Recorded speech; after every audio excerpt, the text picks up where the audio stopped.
তো বন্ধুরা 2019 একটা মুভি আছিল, মুভিটার নাম ছিল দে দে প্যার দে। তো এই মুভিটার সিকুয়েল এখন রিলিজ করছে, দে দে প্যার দে 2। তো এই মুভিটা রিভিউ করবো আমি এখন। তো মুভিটা কালকে আমি সিনেমা ঘরে দেখাইছি, তো মুভিটা কেমন লাগছে সেটাই আলোচনা করবো তোমাদের সাথে। এই মুভিটা 2 ঘন্টা 27 মিনিটের মুভি। এই মুভিতে মুখ্য চরিত্র আছে অজয় দেবগন, রাকুল প্রীত, আর মাধবন। তারপর হলো আরও বহুত ভালো ভালো অ্যাক্টর আর কি মুভিতে কাজ করছে। এই মুভির ডিরেক্টর হলো আশুল শর্মা। তো এই মুভিটার কাহিনীটা কি সেটা আমি বলার চেষ্টা করবো তোমাদের সাথে। আর এই মুভিটা দেখা উচিত না নাই, মুভিটা ফ্যামিলির সাথে দেখা যাব না নাই, তো সেটাও বলবো। তো এই মুভির কাহিনীটা হলো একটা বয়স্ক লোকের। তোমরা যদি আগে দে দে পেয়ার দে মুভিটা দেখছো, তো তারা এই মুভিটা দেখলে তাড়াতাড়ি এই কাহিনীটা বুঝতে পারবো।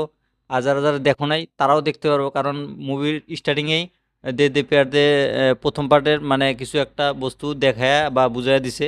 তো সেটা দেখে মুভিটা দেখতে পারবে ডাইরেক্ট। তো মুভিটার কাহিনীটা যদি বলি আমি,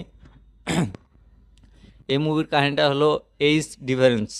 তো একটা আহ, মেয়ে আর একটা ছেলে, ছেলেটা হলো অজয় দেবগন, মেয়েটা হলো রাকুল প্রীত। তো অজয় দেবগনের বয়স হলো কমসে কম 50 বছর ধরো, আর মেয়েটার বয়স হলো 25 থেকে 20। তো সেই মেয়েটা তার সাথে প্রেম করে। তো আগের পার্টে তোমার হলো ছেলের বাড়ির কাহিনীগুলা দেখাইছে, তো এই পার্টের ভিতরে খালি মেয়ের বাড়ির কাহিনীটা দেখাবো। তো তারা দুজন প্রেম করে, তারা বিয়েও করতে চায়। তো মেয়েটা তার বাড়ি যায় বলে এগুলো কথা, যে ছেলেটা আমার থেকে অল্প বড়। টোটালি খুলে বলে না যে আমার থেকে আমার বাবার বয়সের। তো সে খালি বলে যে বয়সে বেশি। তো ছেলেটাকে ডাক দেয়, ডাকে নিয়ে যায় তার বাড়িতে। নিয়ে যাওয়ার পরে সেখানে বহুত এইজটা বয়সটা জিজ্ঞানোর কথা বলে উঠায়। তো তখন তারা টের পায় যে এ না আমার বাবার বয়সের। তো তার বেটিক বিয়ে তো দিব না অত সহজে। তার রাকুল প্রীতের বাবার রোল করছে তোমার আর মাধবন। তো সে মানে প্রথমে তো ডেকে নিয়ে আসে যে অল্প ডিফারেন্স হবো, তখন নিয়ে আসার পরে হে দিশা পায় যে আমার বয়সের, আমার বেটিক বিয়ে করব। তো অরিজিনালি কিন্তু বেটির বয়সের মেয়ের সাথে লাইন মারে। তো আগে কি না হয় না হয় তোমরা সেটা মুভি দেখলে বুঝতে পারো, মুভিটা সিনেমা ঘরে যা দেখতে পারো।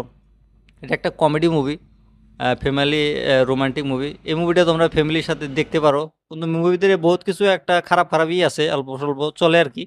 তো মুভিটার গানের কথা যদি বলি, গানগুলা খুব সুন্দরও না, একটা গানই খালি ভালো আছে। তো আর বাকি মুভিতে মুভির প্রথম হাফটা বঢ়িয়া লাগছে, সেকেন্ড হাফটা অত একটা ভালো না। মুভিটার ক্লাইম্যাক্স যে আছে, ক্লাইম্যাক্সটা একদম ঘাটিয়া ক্লাইম্যাক্স দিছে। লাস্টের 30 মিনিটটা দর থেকে না দেওয়া ঠিক আসলো। শর্টকাটে যদি মিলা মিশে যেত ভালো লাগতো, কিন্তু বেশি ওভার অ্যাক্টিং করে ফেলেছে। বাকি অ্যাক্টিংয়ের কথা যদি বলি, সবচেয়ে বেস্ট অ্যাক্টিং করছে আর মাধবন। তার যে বাবার চরিত্রে রোল করছে, অসাধারণ রোল করছে ভাই, মানতে লাগবো তার অ্যাক্টিং।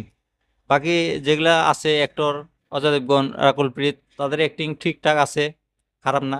তো এই মুভিটা তোমরা যদি দেখতে চাও সিনেমা হলে যদি দেখো, দেখে এসে আমাকে কমেন্ট করে বলে দাও তোমার কাছে মুভিটা কেমন লাগছে। মুভিটার রানিং টাইম বেশি হয়ে গেছে, অল্প কমায় দিলে ভালো হতো। তো আমার এই রিভিউটা তোমাদের কাছে কেমন লাগছে তোমরা আমাকে কমেন্ট করে বলে দিও, আর এরকম রিভিউ দেখার জন্য আমার এই চ্যানেলটা সাবস্ক্রাইব করে দিও।